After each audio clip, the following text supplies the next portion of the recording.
listening to Cinemajaw, the greatest movies podcast ever, recorded on location from Chicago. My name is Matt K, and with me is Rye the Movie Guy, and sitting to my left is KP. Hello. This week on Cinemajaw, Matt, we have two big reviews. Yeah, we do. Longlegs and Beverly Hills Cop, Axel F. Do you like that they didn't go with Beverly Hills Cop 4? You know what? It didn't even register, really. You were totally fine with that title, Axel F. Sure. I liked that they went Axel F and not 4. I just realized I totally had forgot. an opinion. I forgot to say recording on location from Cinemajaw Studios in Chicago. We are back in the studio. Yeah, we are back in the studio. I think that's what threw me off. It does feel like we've been absent for a bit. I know. That was because we recorded so early in the week last week, avoiding the 4th of July holiday. Yeah. And from home. Mm-hmm. Anyway, no, it doesn't bother me that they eschewed the 4 in lieu of just calling it Axel F. That's fine. I was okay with it. I liked it. I preferred it. I did too. I hate a 4. Am I the only Crazy Frog fan here? The song Axel F, it's not actually good, but this is all I could think about the entire time. What are you talking about? This is all I could think about the entire time is Crazy Frog, and I feel like I hope we hear more about Crazy Frog. That's all I want. You are talking about the iconic synth. Bam, bam, bam, bam, bam. What? Yeah, that's what Crazy Frog does.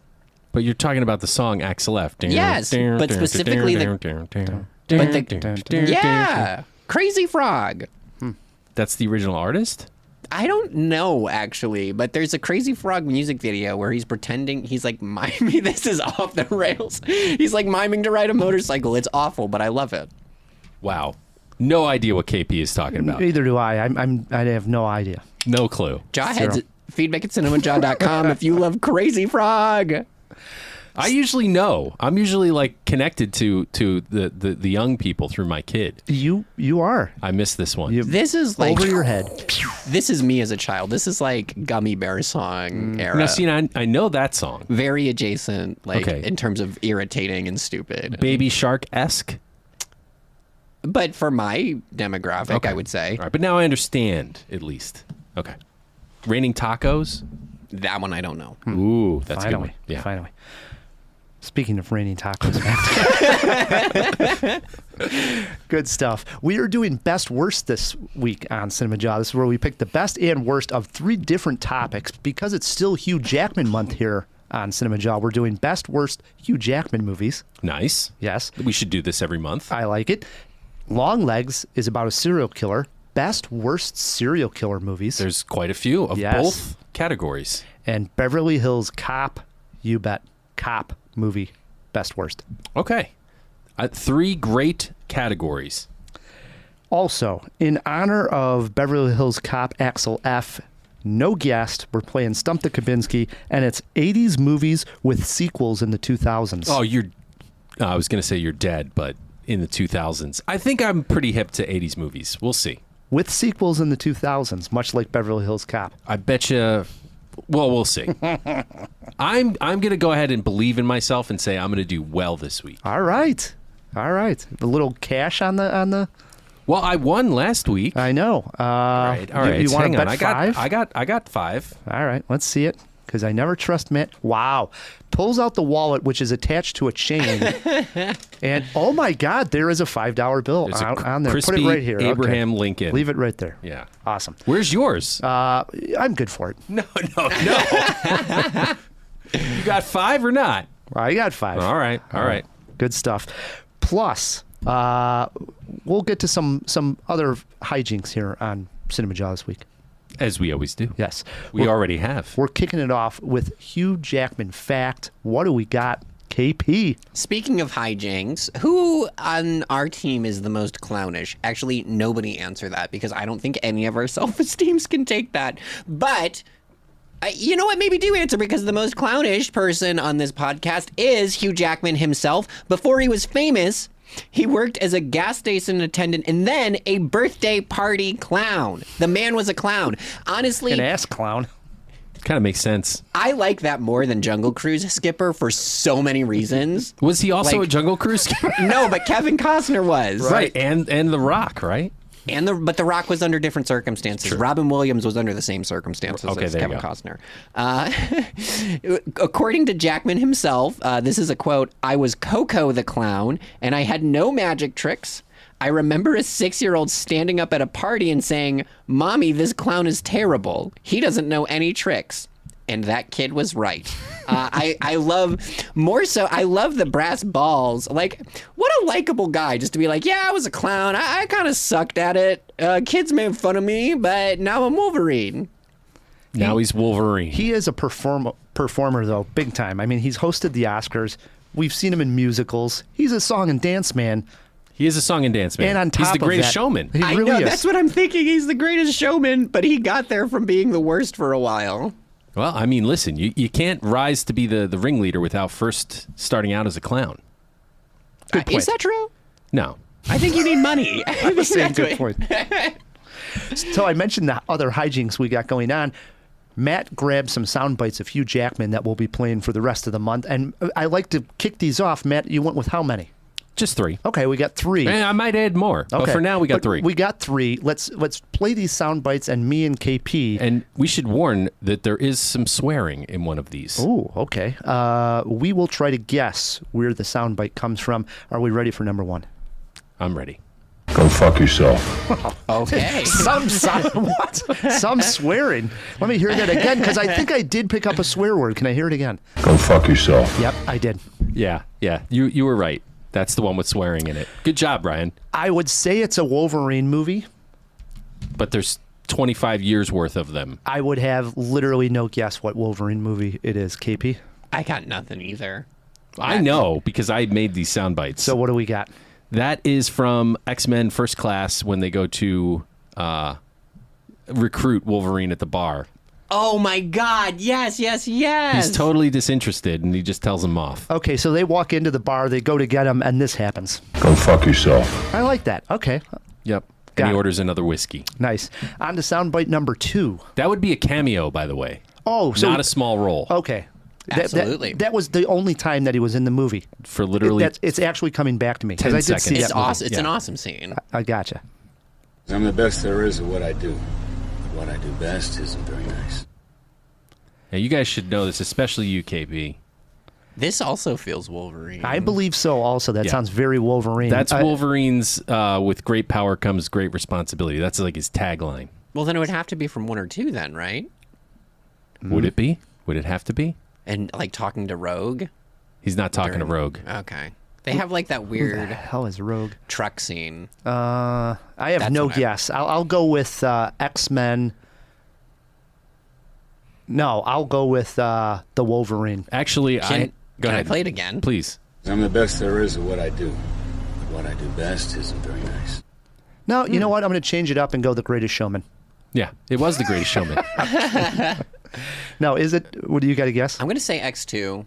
Yeah, it's X2. Nice. Wow, well done, KP. He's in a truck talking about Stryker with... You know, I got to double check that now. Can we throw it in the fish tank? I'm pretty sure. He's in a truck talking to Jean Grey about Stryker. Still following him. I think it's X2. It has to be. I'm pretty sure. What other one would it be? Well, again, this is Wolverine's tagline. So he could have said that in any of the movies. Or multiple. Or multiples. All right, third soundbite. Are you suggesting, madam, there exists a law compelling gentlemen to lay hold of canine bowel movements? A law to hold canine bowel movements. Yes. I love it. I have a guess on this one. All right. I got nothing. Because I did my research on Hugh Jackman, I think this is Kate and Leopold. Indeed it is. Oh my God. Well done, sir. I was thinking it's got to be the worst, like, transatlantic accent of all time. I remember actually thinking that was going to be a terrible movie back in the day, and it ended up being fairly decent. Hang on, I got to change my best worst list real quick. Good stuff. Oh, shit. No, fairly decent on it. But hey, if it's in your worst, leave it right there, Matt K. Well, it's hard. Anyway, we'll get to it. Well, we're going to get to it actually right here. This is it. All right. So I'm glad that you're Well, pulling up why your don't we list. start there? Should we start with our worsts? Yeah, and I will say this because when you're picking the worst, which we did for I was just about to say this. other actors, we've done it for Kevin Costner and so on and so forth. It's funny because It's easy, usually. it's easy. wow, Hugh Jackman, I would say, makes great movies down to like mediocre movies. Right. He doesn't have many duds in his entire filmography, to be absolutely honest. Unless you count some of the animated stuff, which I really don't. You know, he's got like bit voice roles and some stuff that wasn't that great. So I had a tricky time, but I did have one. Did you go Kate and Leopold? I did, yeah. For my worst, and for the same reason you just mentioned, it's really tough to nail a bad movie. And this was like post Meg Ryan and pre Hugh Jackman. It just, I didn't believe the chemistry. The whole situation is kind of stupid. And there you go, Kate and Leopold. But I remember also kind of liking it. Mm-hmm. It's saccharine. I went with, so I put 2 down on the list, but I really only picked one. The 2 I was fighting between were Reminiscent, which just came out a few years back. Seen it. Yeah. And I wasn't like a huge fan, kind of a neo-noir film. But You really toss around that term an awful lot. Don't I? Yeah, you do. I landed on 2006, directed by Woody Allen, Scoop. Bad? So the film follows an American journalist and a magician. I think you've seen this one, but maybe you haven't. For some reason, Makes so I many thought movies. you did. But it's an American journalist and a magician are being guided by the spirit of a reporter to investigate a British aristocrat who might be a serial killer. Oh, it sounds amazing. Directed by Woody Allen. And it's directed by Woody Allen. And Woody Allen has like probably like 20 movies in his filmography that are just like one and done. You see it and you're like, I'll never watch that again. This is one of those. Not that it was like, oh my God, the worst film ever. Yeah. But it's definitely on lower tier Woody Allen and definitely lower tier Hugh Jackman. Okay, fair enough. That's where I landed. Let's go our best. Now for our best. Do you want to go first or shall I? I'll go first. Go ahead. So I also had 2 that I was wrestling with here because I wanted to get this movie in. We're going to be talking about Hugh Jackman all month, so I'll have another opportunity to get Swordfish. What, you were not going to put that at number 1? Like Swordfish. Just because of Halle Berry? No. I am not that base, Ryan. I'm a complex person. I like Swordfish. I like John Travolta. I said it. But my best is Logan. Yeah. I mean, let's be real here. Yeah. There's no doubt. So it's the Dark Knight of the Marvel movies. It's fantastic. I have only seen 2 Marvel movies 2 times, like a repeat viewing, and one of them was the Guardians of the Galaxy, and the other one is Logan. And Good choices. I would say, in my opinion, Logan held up or got better on that second viewing, probably even better. Guardians might have slipped a little bit from my enthusiasm on the first. Not that I hated it, but you know what I'm talking about. Mm-hmm. But man, that Logan second viewing, I was like, man, this thing's a masterpiece. What it really a is. great flick. And the ending, that's why I was against him coming back as Wolverine, even in this Deadpool movie, because I just thought it ended the character so beautifully. Yeah, it did. But, you know, Logan's been dead before. All right, so I had a few. I wrote down Logan, but I put in parentheses, this will be Matt's pick. I knew it would be yours. Yeah. I also do love The Greatest Showman. I mean, because I think it shows off his talents. He can sing, dance, act. He's really the full package. But I landed on a film that I wanted to highlight for Jawheads that I don't think we have talked about much here on the Jaw. Came out in 2019. It's called Bad Education, and it was an HBO film.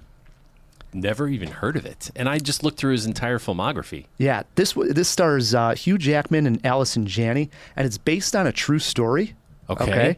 And here's the premise. It's set in a Long Island village, and it tells the story of a school district superintendent, and that's who Hugh Jackman plays, who, along with his assistant, played by Allison Janney, stole millions of dollars from their wealthy public school district and together attempt to cover it up. True story? And it's based on a true story. And Jackman's character it's just hilarious. He's very kind of like flamboyant. So he wears the money. Oh, yeah. He wears it like crazy. So he's like walking into the school. His hair is pristine. He's got the nicest shoes. But somehow he's coming up with all of these stories from being a superintendent that he's not necessarily stealing this money from the school. And then, of course, the story starts to come out. And it all comes crashing down. And I love when you're watching someone sort of squirm under the pressure of this like huge story about to break and completely bust him. Interesting, And yeah. Hugh Jackman, I swear, I think this is one of Hugh Jackman's best performances. Wow, that's saying something. It really is. I really like this one. And this was Allison Janney right after she had won her Oscar. She was at the top of What her did she game. win for? She won for I, Tonya, I believe. Oh, wow. Yeah. Cool. So it was right at She's this time. amazing. I love her. Great one. Bad Education. So there you go. Nice picks. All right. We up for our first review, Matt? I've been dying to hear this review. Matt could not make this screening. It really bummed me out. Bummed me out. Yes. This is crazy. How crazy can Nick Cage be is a question we have actually asked before. Everyone listening has probably asked before. But how scary can Nick Cage be? Well, we get our answer in the new horror film Longlegs. Director Oz Perkins' latest film is a twisted tale of a serial killer named just that. Joining Nick Cage is Makia Monroe, who is best known from It Follows, playing an FBI agent trying to track the killer down. I hit the theater to see if this was scary or scary as hell. The letter was left with the bodies. We have 10 letters like it over the past 30 years. And all of them signed with one word: Longlegs. Longlegs opens with a very creepy setting. Using the 4:3 aspect ratio, Oz Perkins only shows us the body of the killer, with his head cropped off at the top as he talks to his next victim. The scene sets the tone and atmosphere up perfectly. We jump forward and meet Lee Harker, played by Makia Monroe, an FBI agent who is out with her partner, tasked to knock on doors and ask people if they have seen anything strange in the neighborhood. It's here we find out that Lee Harker has a sixth sense, or perhaps a psychic ability that helps her track down killers. She is different, that's for sure. As the FBI builds their case, the Longlegs killer strikes again. Can they figure out who it is from the clues he leaves behind before he strikes again? This is a tense thriller at times. I liken it spiritually to The Silence of the Lambs. Right. For sure, it has those vibes. There is also this lurking, evil presence permeating the entire film. Much of that comes from the wise choices director Oz Perkins makes. No stranger to well-shot horror films, he directed Gretel and Hansel and The Black Coat's Daughter. Here, he seems to put the camera in all the right places. I love how he would set up the camera in the back of the car as Lee Harker was driving around. The entire film has a dreary look to it. As for the leads, Makia Monroe is stellar. She is very distant and odd, which helps with the intrigue of the film as a whole. When we finally get to see Nick Cage as Longlegs, he does not disappoint. He is demented in the way he looks, but really it's his mannerisms that freak me out the most. I do want to point out that this is a bit of a slow burn. Oz Perkins does not give anything away for quite a while, and that may turn some off. There is a payoff, and that will be talked about. For my money, I like the pacing and mostly positive on the payoff, but it may have left a little to be desired. The marketing for this movie has been really good, almost too good. So good that I'm telling Jawheads, go in with an open mind and get your freak on with Longlegs. Yeah. All right. Let's start there. Let's start with the marketing, because this is, I've seen comparisons to Blair Witch, and does it get there? From the marketing perspective, one of the best marketing campaigns of all time. This has really been a strong. Blair Witch. Yes, 100%. And in recent times, this is a great one by Longlegs for sure. I mean, I was pumped to see this, and I'm intimidated. Right, I was getting that vibe also, and I think I told you, not on the podcast, but I had like a friend. A text message. Yeah. I had a friend go to an early screening at the Music Box that was through Bloody Disgusting, and they actually had cameras out filming people in the audience because they knew people were going to be so scared, like sitting in the Music Box, and they now are using that footage in commercials, I believe. So that was pretty cool, and obviously I heard his reaction. Saw this video footage because it was online of audience members being freaked out. And so I thought, well, Jesus, everything I'm sort of seeing online is really Yeah. intriguing. That heartbeat one that we were talking about earlier. Yes, where they had the actress's heartbeat the first time she saw Nick Cage in the full Longlegs getup. Her heart rate hit like 170, or I forget the number, right? Right. Who cares? It's marketing. Right. It's fantastic.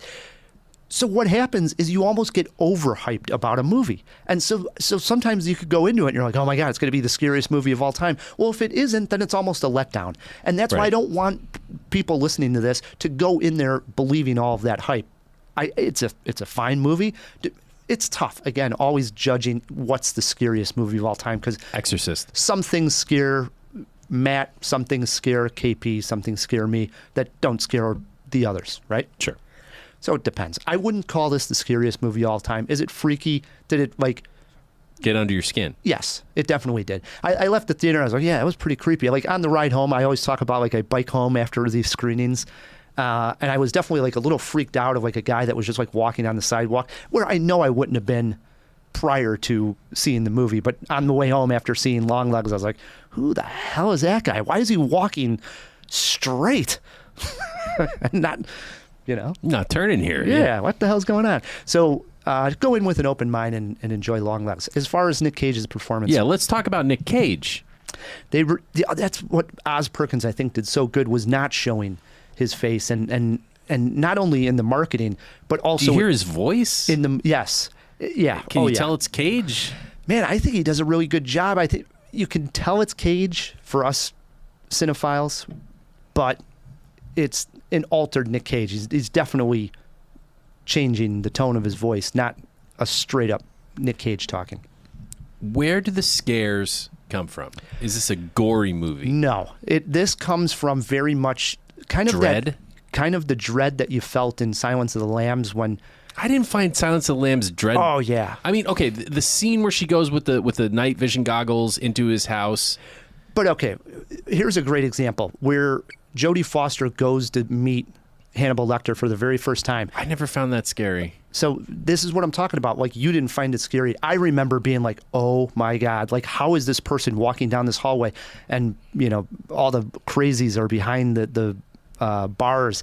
And, just totally. It was, like, freaky. Didn't want to be, like, in the scene anymore. Like, get her out of there, It has a lot of that kind of going for it. Like, what is going on? And I think there's, like, a Do good we get enough... jump scares? Good enough mystery going on that you're like kind of intrigued of where the story itself, the narrative is going. So that way, I think that always lends you to be vulnerable for something freaky to happen. Jump scares? A couple for sure. One really early on, it'll get you going, and then like I said, a little bit of a slow pace, but there's definitely some more jump scares. With this mystery aspect, would you liken it to The Ring? Well, I don't want to give spoilers either, because don't give any spoilers. I think the marketing's been so good that I didn't know what the mystery was going to be either. And I'm talking I'm 45 minutes into the movie and I'm like, I still don't know where this is going exactly. Like, and then it starts to reveal itself. Like, oh, it's this is the basis for what's going on here. But it's not necessarily like The Ring. Okay. Yeah, not supernatural, but something. I didn't mean supernatural. The thing I like most about The Ring is the fact that they're trying to solve a mystery. Right. It's very Scooby-Doo-esque. And that's what's happening here, too. And same with, like, Silence of the Lambs, right? They're trying to, like, catch a killer before the killer strikes again. Is this Scooby-Doo? Well, I mean, there's clues that are left, odd writing that Longlegs leaves. Zodiac-esque? Yes, and they're putting that together. Of course, Lee Harker, the agent. Do they solve some of the mysteries in a very satisfying way? Yes, and then I can't wait. Some of the things that the Longlegs killer leaves behind are just so bizarre that it freaks you out. Like, why would he leave this, with this murdered family? Like, what is going on? And how are these people exactly murdered? They're people are thrown off by exactly who's doing the murdering. Like, they're not positive that Longlegs is in the building with them at the time that the murder goes down, and all kinds of weird stuff. So there's a lot of guessing by the FBI, which makes it cool. Boy, I can't wait to see this. All right, let's get to some jaw-dropping moments here. Jaw-dropping moment is there's an interrogation scene that is just flat out shocking. Is this the 170 BPM? Yes. Okay. This is the moment where if this, again, this could just be marketing, but if this is true that they kept Nick Cage in makeup away from Makia Monroe, awesome, if this is all true. However, she goes in to interrogate him, and it's just a great scene. It's unbelievable.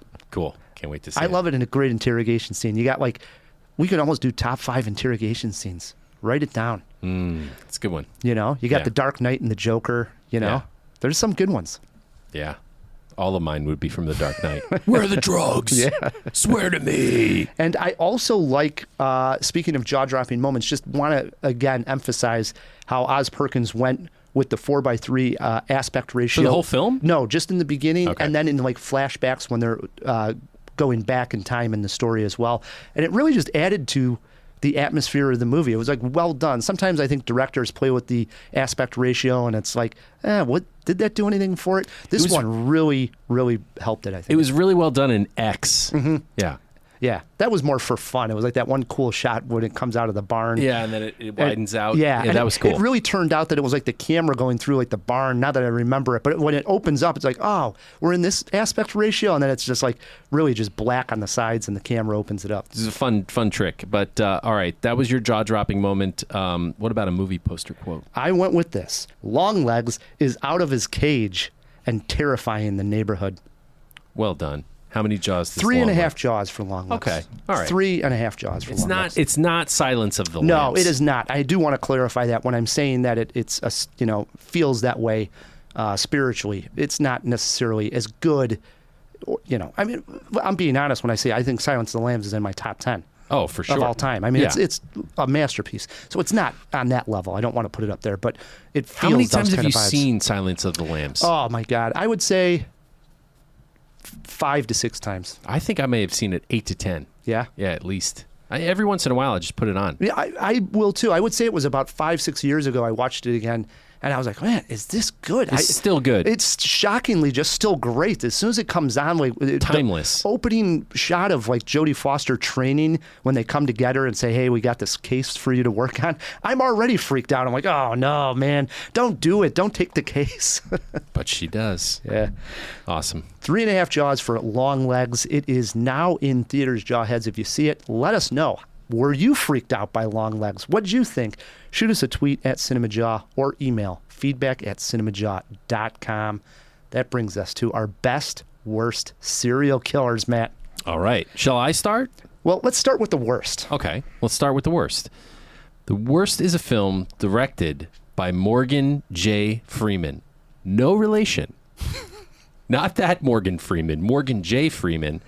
It stars Mila Kunis, and it is American Psycho 2. Oh, I never saw it. It is a pile of shit. It has to be. It is a total waste of time, which is a shame, right? I mean, William Shatner's in this movie. I don't think I need to say anything else. I love William Shatner, but what the hell is he doing in American Psycho 2? I had no idea. Now I'm intrigued to see it. I mean, you should see it. It's one of those things that's not so bad it's good. It's just so bad it's bad, which is kind of fun, too. And Mila Kunis. Right. But I'm not the biggest Mila Kunis fan, to be Really? honest. No. Oh, I'm a huge Mila Kunis fan. Was there a book, or is this all? Can we throw it in the? extended universe? Let's throw it in the Yeah, fish okay, tank. okay. Honestly, no clue. When you're calling, it's a sequel to one of the best movies of all time. I would put American Psycho up there with Silence of the Lambs. Right, and you could put American Psycho in best serial killer movie. And maybe I did. That's acceptable. All right. Well, So- what do you have there at your worst? So I have two. I went between these two. I'm just going to name them both. I saw this one just recently, and I was not a fan because I am not a very big fan of Ted Bundy. No? Oh, no, you're not? Why not, Ryan? But there was a movie with Elijah Wood.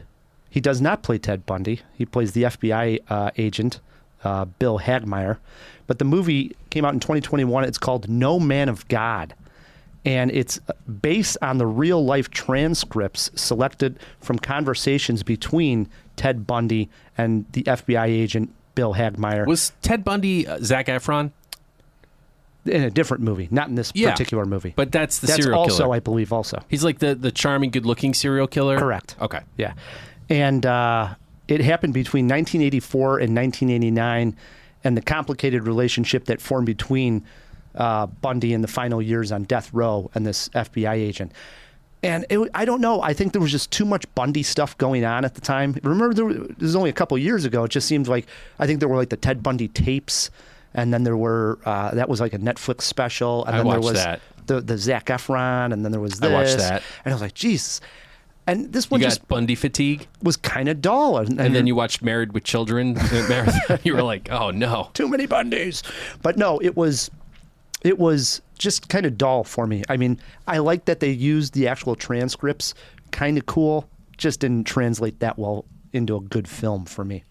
That was one of them. The other one I had, I think you're a fan of. I might be wrong, but I know you have bad taste. This one came out. You might be wrong. This one came out in 1999, and it's called In Dreams.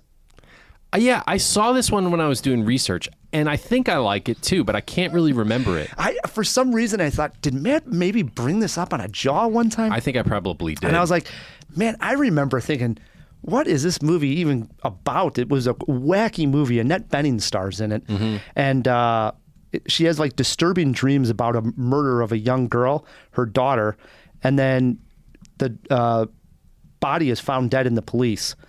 And then eventually, by the police. And then eventually she becomes concerned and develops a psychological link actually to the serial killer. And the serial killer is played by none other than Robert Downey Jr. Boy, that sounds great. It does. But I remember watching this and being like, it just didn't connect. It's like one of those, the script and probably the idea could have been turned into something really good. And it was like, it just didn't. In what year? It didn't relate. 1999. Huh. And watch, it's fresh on the tomato. Can we throw this in the fish tank? Because I should have looked that up before. In Dreams, how fresh is it? But I remember it being very, like, terrible. I don't know if it's rotten or fresh, but I remember being like, what the hell is this? Crapper. That's a shame. Sounds good on paper. It does. All right. That brings us to our best serial killer movies. And for the record, let's all go ahead and make the nod to Silence of the Lambs. We just talked about it. But I would go with American Psycho as the best serial killer movie. It's a masterpiece. You can make a case for Psycho also, which really launched the slasher genre. Definitely can't really go wrong with Hitchcock, but for my money, I'm going American Psycho. Nice. I saw American Psycho, the musical. Oh, really? Just last year, and it How was is awesome. It was great. It was in one of those. I think you told me about that. It was in that small like storefront theater by my house, and it was awesome. Is that expanding, going to more? I would hope so. Yeah, it was I want that to see good. that. So I wrote down 3 at the top that I think should be mentioned that aren't my picks because they're very obvious ones. As you mentioned, Silence of the Lambs, 7, and Zodiac. All heavy hitters. Yeah, they're like, okay, these are the big boys, and they're great. You could even say, maybe you will say. No, I'm not going to say. Does it have a Charlize Theron in it? You could go with Monster. You could go with Monster. Yeah. She did win an Oscar for it. She did, and we don't have many great female serial killer movies. After Eileen Wuornos, really, where do you go down that list? So then I thought, well, why not pick one that I think is absolutely great that people have not maybe heard of or seen? I commend you. And so I went with the movie. It's a Bong Joon-ho film from 2003, Memories of a Murder, which is based Never saw it. on a true story where 2 cops in South Korea, and they're kind of like simpleton cops. They're not expected to like solve some master case. They get onto a scene where it's like a double homicide, and they're investigating that when the killer strikes again, and it's basically in the same style. And it is based on the first serial killer in South Korean history. And man, it's awesome. This is definitely, like when you watch it, this is early Bong Joon-ho, and it's like, he makes great cop stories. This guy knew what he was doing. What was the one he did a couple years ago? It was after... Well, he hasn't done anything after Parasite. Right, no. It was after Parasite. No, he hasn't done anything after Parasite. We're waiting. In fact, his... Who am I thinking of then? Yeah, I don't know who you're thinking of. It was a Korean film. Oh, you know who you're thinking of is Chan-Woo Park. Yeah. What was that one called? Oh, I love that movie. It was great. Oh, my God. Decision to Leave. Yeah. Yep. See? Is it kind of in that same vein? That was in my top 10. Well, like a cop one's noir? That was like a cop noir. This is more like in the vein of, I don't. Now I'm about to say more in the vein of Longlegs, but it's not like scary in that sense. But Or Zodiac-esque. yeah, Zodiac's a good one to put procedural. it at. Yeah. Okay. And they're like after the guy. It's good. Check it out. Cool. Memories of a Murder. So, Jawheads, if you have a good serial killer movie, especially a hidden gem, I'm always for them. I love when they catch the bad guy. And not some of there's so much crap out There there. is. Like because there's a lot of exploitation in the serial killer genre, especially when it's the true crime ones that are just garbage. True. Did you watch that Dahmer one that came out on TV? I didn't. Yeah, my wife watched the first few episodes and had to be like, it was too much. I heard it was pretty sick. Yeah. And crime is all the rage on the streamers, let's be honest. It is. It's crazy. It is. I don't get it. I mean, sometimes I just want to eat ice cream and watch kittens. Well, we're going to eat ice cream during the break here, Matt. Can we watch some kittens? Nah, I don't know about that. Come on. Pull up Instagram. Go down kitten Instagram. It's great. But we still have the review of Beverly Hills Cop 4, plus we're going to play some trivia. Stick with us, Jawheads. Let's all go to the lobby. Hey, Jawheads. This is a scene that you probably need to see, but kind of just hearing it is hilarious in itself. Imagine, if you will, Kate Winslet on a first date with Hugh Jackman, and everything seems to be going nice until she notices that in place of an Adam's apple, he has a scrotum hanging off of his neck. You heard me correctly, ladies and gentlemen. Hugh Jackman in movie 43 in the date scene with a sack hanging off of his neck. Enjoy. So, was there anything else they may have made fun of? No, I don't know. Anything at all? Oh, yeah, some kids used to talk a little smack about my neck. Oh, God. I thought I was going crazy. What? I mean, not a big deal. Oh. At all. It's just, what is the story there? Oh, when I was 6, I fell off my bike and I landed on the sprinkler head, and they had to stitch me up at the hospital. See, it's just a scar, right? I mean, kids can be mean. They used to call me Frankenstein. Not like he's alive. He's alive. But I don't care. Kids make fun of everything, right? Is it just me, or did it suddenly get a little chilly in here? I think it may be that vent there. What's going on? And we are back on Cinemajaw. Before we get to Beverly Hills Cop review and play some trivia, we did throw a few items into the fish tank, and let's kick it off right there by opening up the fish tank. Wait a moment! It's fish! Isn't it? DC! Wake up! No, Pat, it's a giant glass bowl. Hey, there's some fish folk. Who's coming with me besides Flipper? Here. That's a Sicilian message. It means little Brassi sleeps with the fishes. We're gonna need a bigger boat. Thank you so much. It's wonderful to be breathing in this terrific air. And Jawheads, I'm sorry in advance that I put some Crazy Frog in the break, but that's okay. And I hope you enjoyed the ball neck chin scene as much as I did too.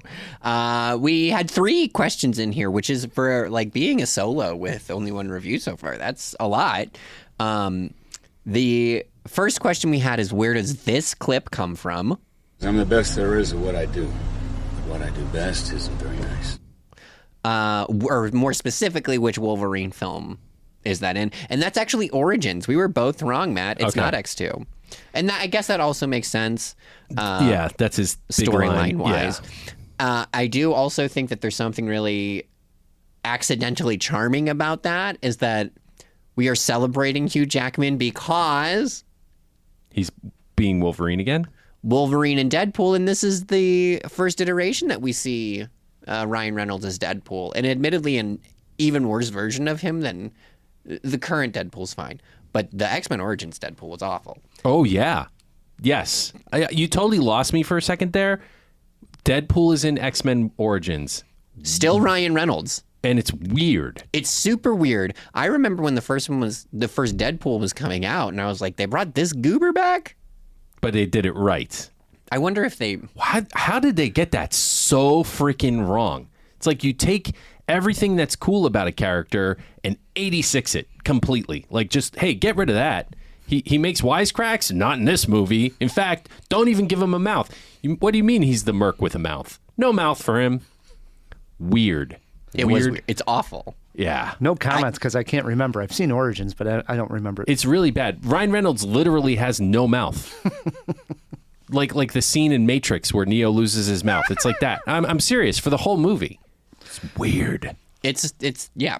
But I mean, I guess he redeemed himself, and they're back again, and they're probably going to make a reference to it. I would. Well, they already so. did. When he gets the time traveling powers at the end of Deadpool 2, he goes back and he shoots that version of Deadpool. Oh, okay, good. Well, thank God. Yeah. Was there a book for American Psycho 2?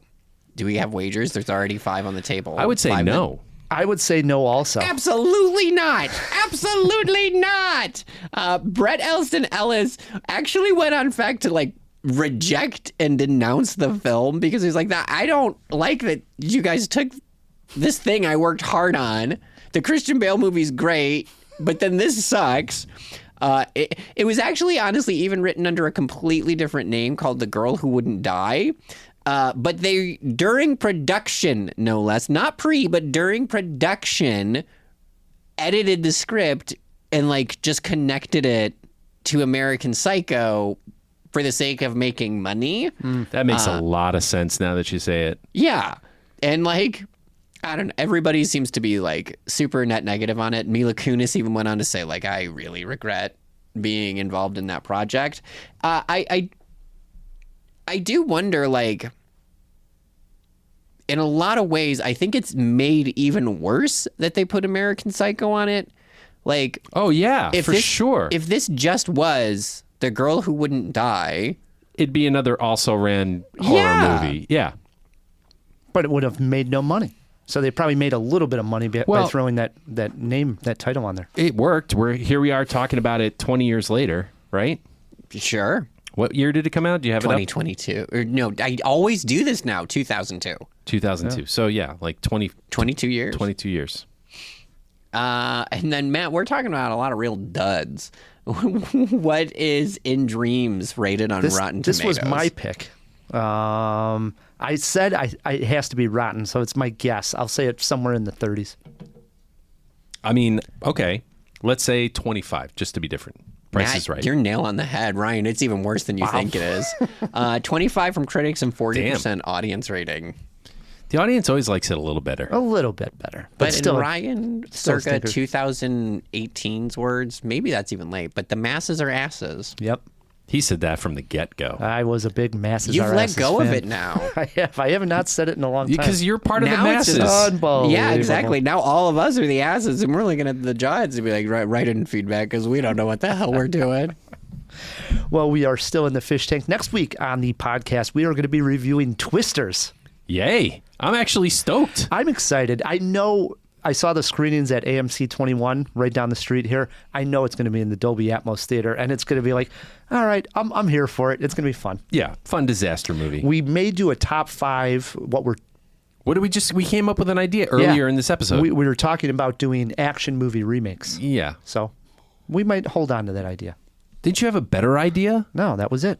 Oh. I'm going to listen back and I swear to God, you had a better idea. I wish, but we like that. We like that idea. All right, it's fine. It'll be fun. Yeah. All right, here we go. Hold on. Oh, we got to close the fish tank. Let's close that fish tank. Thank you. All right, now that that's out of the way, Beverly Hills Cop Axel F. It's impossible to overstate what a huge star Eddie Murphy was in the 80s and early 90s. Absolute classic tentpole staples drip from his early filmography. Trading Places, 48 Hours, Coming to America, and Beverly Hills Cop. It's even fair to say that the latter created an action comedy mold that films like Lethal Weapon and Bad Boys would take up the mantle of in later years. Then it all fell apart in the aughts. With the possible exception of Shrek, Murphy gave us flop after flop. Years have gone by, and he's done better films lately, including the not-so-bad return to Coming to America. And now, here he is doing the Neutron dance once again in Beverly Hills Cop Axel F.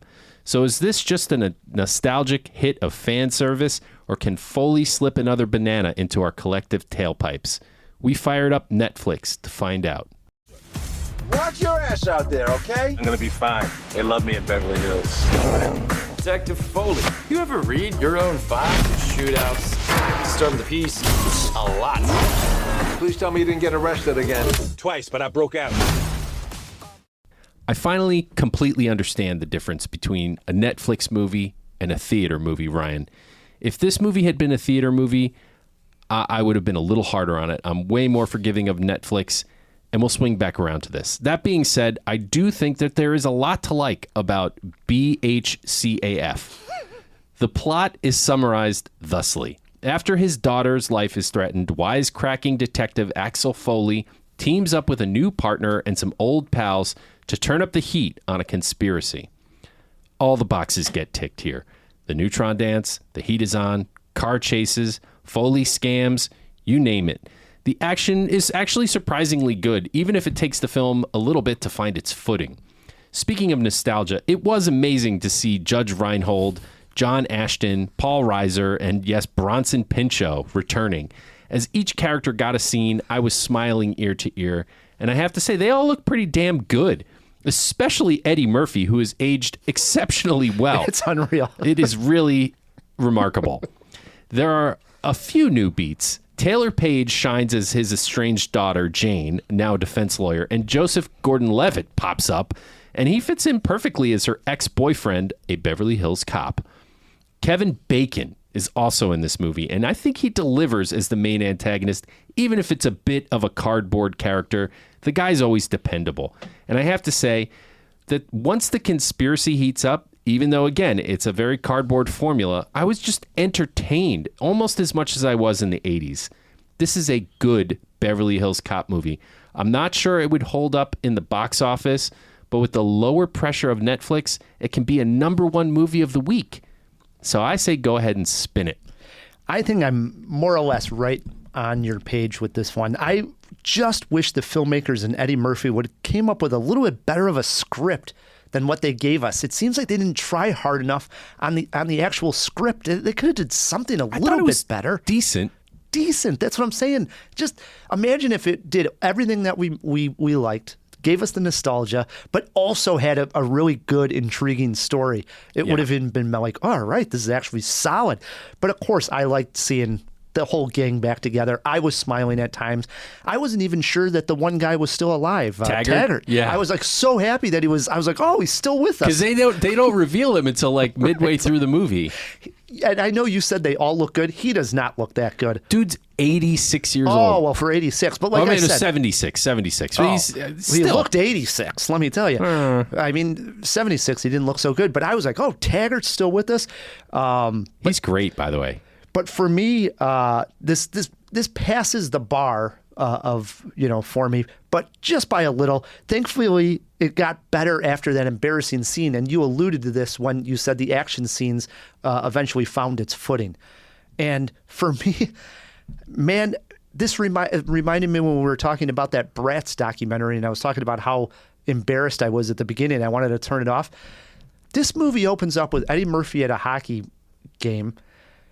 That scene was okay. Oh, I did not like it at all. I hate when movies do sports scenes when you can clearly tell they're not at the arena that they're at. So they do those close-ups where they got like maybe 9 people right around them in the seats, and they're zoomed in. And he's talking about the hockey, and it's like, oh my God, it's going to be like this. He's making those, over the top Eddie Murphy jokes that probably would have hit in the 80s, but now it's like, oh, geez, dude, you're past your prime. And what happens after that is this just ridiculous chase. And this is, I don't want to skip ahead, but for me, this is my that would never happen moment. He gets in a snowplow and he chases down, and while he's trying to chase down these petty thieves, literally causes probably, honestly, $10 million worth of damage to the city of Detroit. He probably killed 20 pedestrians. It's literally insane. It's so stupid. It's like, come on, why'd they have to go for this? This is the big scene to kick off. I know. Was Beverly that Hills Cop? Was that a final boss he was taking down? It was ridiculous. Yeah. What are they stealing some jewelry and stuff out of the locker room of the players? Why would you rob a locker room of a sports stadium? That would never happen. That would never happen. That would never happen. So I was like, oh my God, we're in trouble. I was like, my whole body was just like, oh, I got to sit through another hour and 40 minutes of this. And thankfully it got better from that point on. That was bad. That was the worst part of the movie. I agree. Once he gets to Beverly Hills, the movie really finds itself. It really does. And yes, I like the additions of Kevin Bacon, even though, my God, I mean, it's okay to let the audience know that he's going to be the antagonist. Okay, we get it. We got a villain here on our hands. But, I mean, it's like hit us over the head with the sledgehammer kind of intro to the guy. And it's like, why are they doing this? We're not that dumb, you know? Well, Taggart doesn't seem to pick up on it. Which made it goofy because I'm like, come on. And Taggart even goes to like bat for him when he's talking to Aexl the first time. And it's like, this is a joke. We could see right through that this is the guy, you know? Yeah, I mean, Aexl could. Exactly. That would never happen. That's another that would never happen. But I also liked Joseph Gordon-Levitt. I thought he's great. Fit in great with this, like with the humor, sort of the new partner with Eddie Murphy moving around.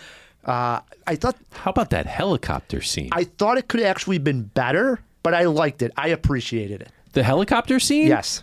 That was amazing. I was like, whoa, the production values on this. That's where I thought, like, could have probably did a little bit bigger budget in myself. That was not a CG helicopter. They were flying a helicopter in L.A. and wildly at that. That was a cool scene. It was, and I did love the whole setup of it. And the wind from the rotors are knocking people off their feet.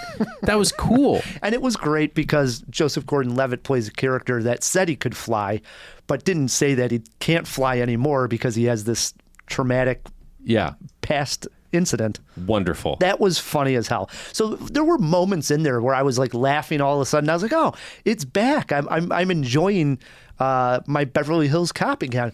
Probably the best Beverly Hills Cop since the original. No. You going Beverly Hills Cop 2? I think it would go 1, 2, 4. Axel F. Yeah. And then they even make a joke in there about 3, if you noticed. I didn't. So it was when they bring Axel Foley gets busted again. He gets arrested and he's talking to Joseph Gordon-Levitt. He pulls out that book and he's like, and Eddie Murphy's like, I've been here before. And he's like, yeah, I got your whole file here. You were here in 84. You did a number on us.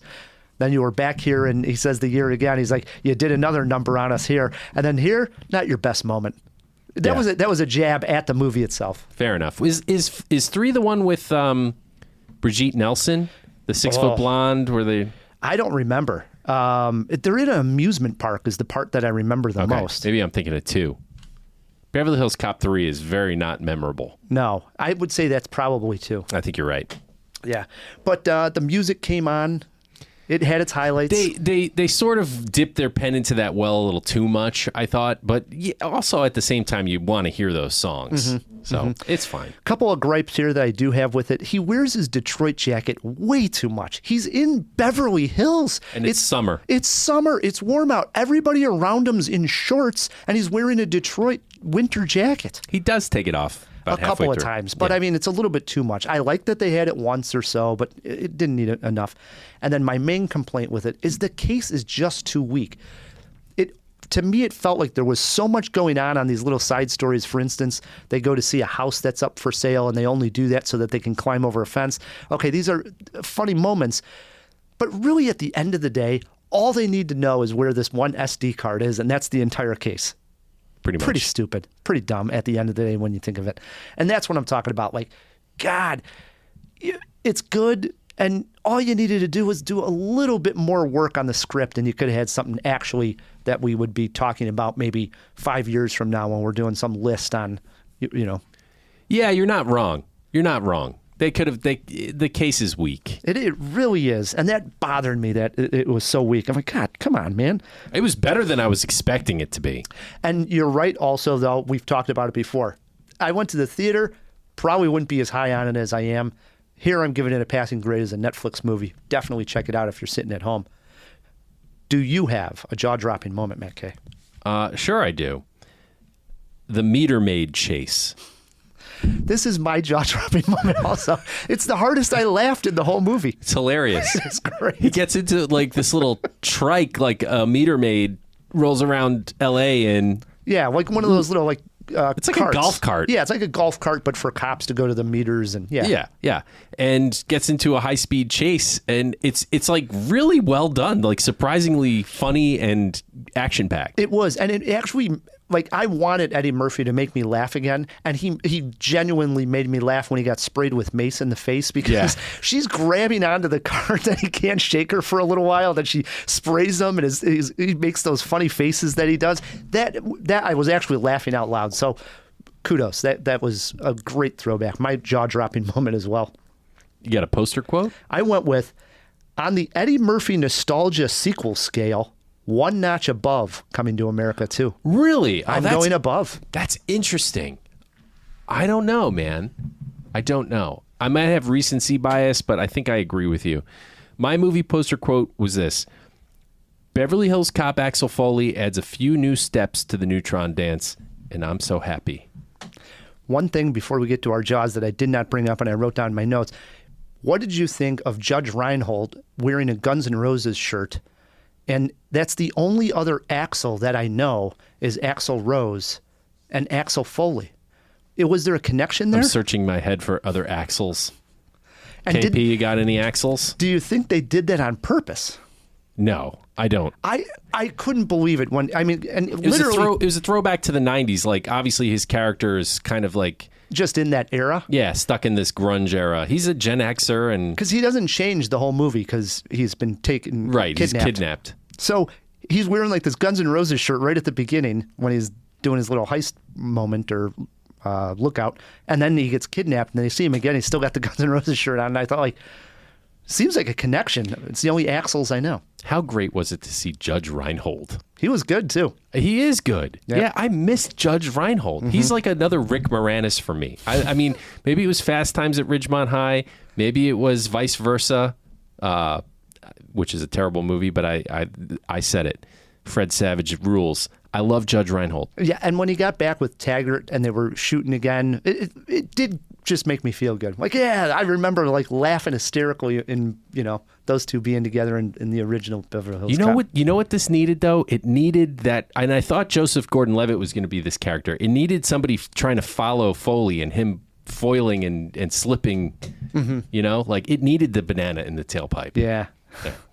As for Jaws, I dusted off the quarter jaw here. I went 2.25. I think you're being stingy. I went ahead and gave it 3 jaws. Wow, 3 jaws for Matt K. This is a solid, way more solid than I thought it would be. Action comedy. I think it's good. 3 jaws for Matt K. 2.25 for Ride the Movie Guy. We are both recommending. It's right now on Netflix. It's the #1 film on Netflix, and there's a reason. It's solid. It is. That brings us to our favorite and worst. I shouldn't say favorite. What we think is our best and worst cop movies. And we've been starting worst all the way around. We should start best this time. I like to go on a high note, though, right? Oh, okay. All right. You want to start worst. So I want to go with my worst. And I hate throwing Chadwick Boseman under the bus because I like the guy, and he's no longer with us. But in 2019, he made a real dud that I actually was looking forward to. The movie is called 21 Bridges. And I thought, like, oh, it's got...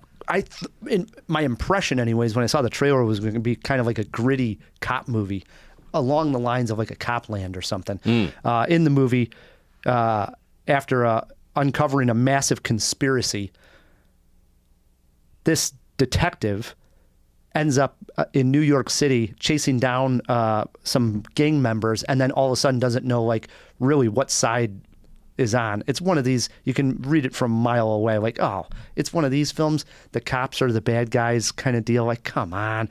And I remember 20 minutes in being all of a sudden like, it's not going to be the film that I thought. And the name 21 Bridges comes from the fact that they're trying to keep everybody in New York City, and there's 21 bridges, and they raise the bridges. They raise the bridges. Sounds like a dud. It was a dud. I didn't like it. That was my pick for worst. What year was yours? That came out in 2019. All right. I'm going a little further back to 1993. The Burt Reynolds vehicle This was directed by Henry the Fonz Winkler. I didn't know he directed a film. Oh, Henry Winkler's directed several films, actually. And a couple of them are good. This is not one of the good ones, though. This is Cop and a Half. Oh, jeez. Do you remember this? I do remember it. He gets a partner in, I think the kid is 6 or 7, and it's like a buddy cop movie. It's this little black kid and Burt Reynolds, and isn't that hilarious that those two are paired together?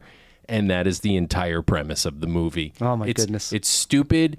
It's like past the point of the 80s where that would have been novel and interesting and fun. It's like the early 90s when it's like, what the hell are you doing? And why is Burt Reynolds in this movie? I never saw it, but I totally remember it coming out. And you're right. It's definitely like at the point where it's like, it's not funny anymore, guys. Yeah. I mean, I guess they were kind of going for like that kindergarten cop vibe, and they failed. Cop and a Half. Worst cop movie. Wow. For best cop movie, there are quite a few really good ones. Yeah. And we actually did a whole top 5 best cop movies Did way we? back in the day, for sure. And I'm sure these were on my list, but I wanted to mention 2 before what I eventually landed on. I love LA Confidential. Always, I think, was on my number 1 when we did cop movies. Also one of my favorite movies. And I really appreciate End of Watch with Jake Gyllenhaal and Michael Pena. I know what you got at your best. And I love that one. And that was when Michael Pena was younger. And it was the movie that I was like, I love this guy. And then obviously he went on to do Ant-Man and so on and so forth. But my number 1 is 2001's Training Day.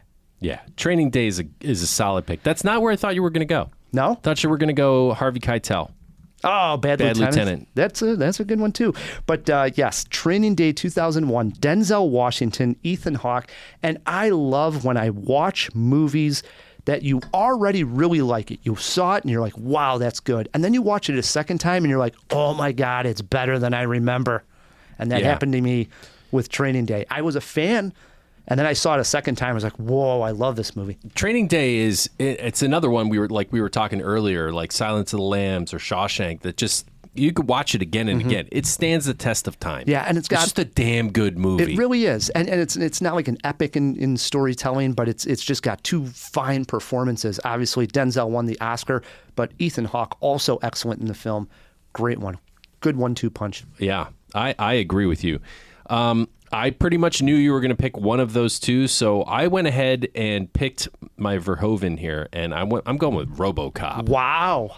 I fucking love RoboCop. Everything about RoboCop. Can you think of anything that's bad about that movie? Because I can't. The big bald head isn't the best. Who are you talking about? You're talking about RoboCop's bald head?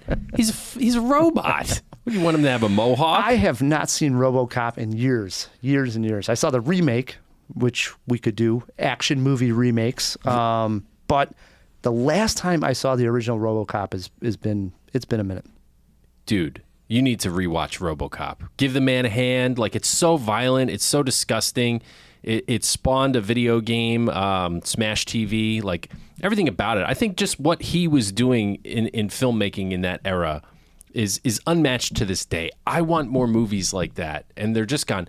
The last one we got, and I think it was also Verhoeven, if I'm not mistaken, is Starship Troopers. Right? That is, isn't it? I'm not positive on that. Let's see if KP can look it up while we're talking. I am such a big fan of RoboCop. I really want to. It is. All right, we're getting the nod. Miss that style of movies. I'm such a big fan. I want to go to Detroit just to see the RoboCop statue. That's how, I want to, worship at the altar of RoboCop. I did not really think that you were going to have RoboCop at number 1, but I didn't give it much thought what you would have as your number 1 cop movie. I mean, totally makes sense now that you said it. It's Training Day, if we're strictly saying police movie, but RoboCop. Nice. It's right there in the name. Nice. All right, Matt. Trivia time? It's trivia time. There's money on the table, Jawheads. Yeah. I think the pot's a little light. Yeah, the pot does look light, but like I said, I'm good for it. I don't know, Jawheads. Would you? I threw my money on the table. Would you take Rye the Movie Guy's word for it? We can just Venmo. I think about this all the time. Every time we put money on the table, it's like, why? Because cash is more enticing. Venmo. Question number 1. Now, the category again, 80s movies that have had sequels in the 2000s. Okay. All right. Question 1. This 1987 Michael Douglas movie finally got a sequel in 2010. Wall Street. That is correct. What was the name of the Wall Street movie in 2010? Wall Street what? Oh, man. Wall Street's, it's like Greed, The Color of Greed or something like that. Money Never Sleeps. Money Never Sleeps. All right. 1 for 1, Matt K. Question 2. Name 3 actors from Blade Runner 2049. 2049? Yeah. Harrison Ford, That Ryan is correct. Gosling. That is correct. And Jared Leto. That is correct. Wow, on his game. Question 3. Name the 1982 film starring Jeff Bridges that finally got a sequel in 2010. Tron. Oh, my God. All right, Dude. I owe you $5. I mean, it's the 80s. Come on. If there's one thing I know about. Name 3 of the 4 female Ghostbuster actresses from the 2016 film. Melissa McCarthy. Correct. Kristen Wiig. Correct. And, oh my God, Weird Barbie. We need a full name here. But you are correct with Weird Barbie. I know. Boy, oh boy. Jesus Christ, I know her name. She's not also a Melissa, is she? No. Okay. Can I get some initials? Kate. Kate is her first name. And Leopold. no, Kate- it's not. no. Kat, it's not. You threw me off there. It's not Kate. Kate?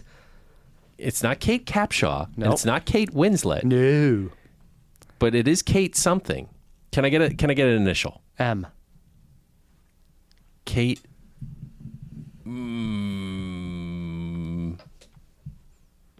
Is it like a Mac something?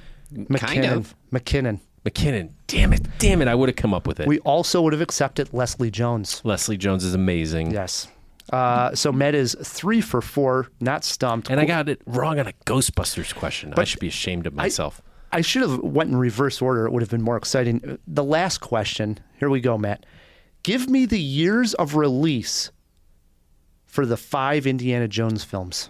Holy shit. I really was going to say you got to get 4 out of the 5 correct. I don't even know if I can get any of them correct. What? Okay. Raiders of the Lost Ark is early 80s. Early 80s. I would say it's either 1981 or 2. I'm going to go ahead and say 1981. Correct. Wow. This should help you now put the pieces of the puzzle together. It should, right? Okay, so the Temple of Doom. I remember playing Nintendo and watching Temple of Doom. So the Nintendo Entertainment System came out in America in, I believe, 1986. So I will say that Temple of Doom came out in either 86 or 87. And I feel like I'm going to lean to the early side again and say 1986. That is incorrect. Oof. 1984. Wow, really? Yeah. You must have been watching it on VHS. It was Oh, already definitely. maybe out on tape. Laserdisc. Oh, Laserdisc. Yeah. There you go. So 1984. So it's 81, 84. Now you got Last Crusade. So Last Crusade, I don't think it was still in the 80s. I think if it was like 1989. That's my guess, 1989. 1989 is correct. So you got 2 out of the 3. Now it gets tricky. Okay, then we go to the Crystal Skull. And if you can hear the detest in my voice, it's for a reason, the Crystal Skull. Which was in the 2000s. Were we already doing Cinemajaw? I cannot say. But the answer is no. But close, right? I would say 2005. 2008. 2008. It was even closer to Cinemajaw. Yes, 2008. And then the last one. It came out 2 years ago, right? Or 1 year ago. Last year. Yeah. So 2023. 2023. There you go. So you got I got it right. 3 out of the 5. 3 out of the 5. I wanted 4 out of the 5. Oh. Yeah. Damn it. Hey, that was tricky. That's a hard question. It was. Go fuck yourself. Totally. Hey, screw you, Wolverine. No doubt. Well, brings us to the end of a very fun and entertaining Jaw. Take your money. I'll buy you a beer.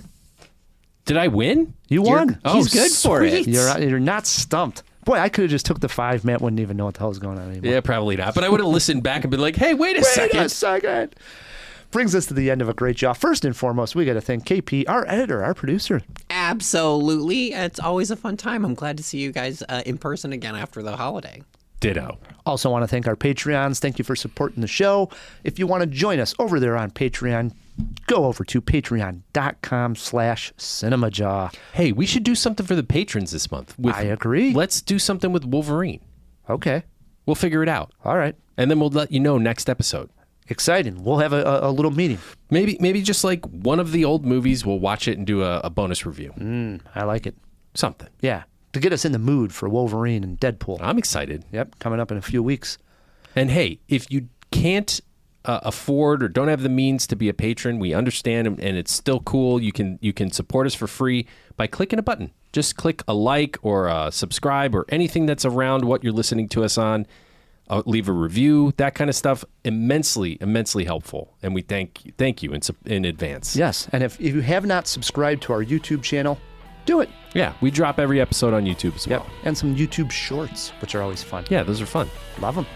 Until next week, I'm Rye the Movie Guy. I'm Matt K. And keep on jawing about the movies.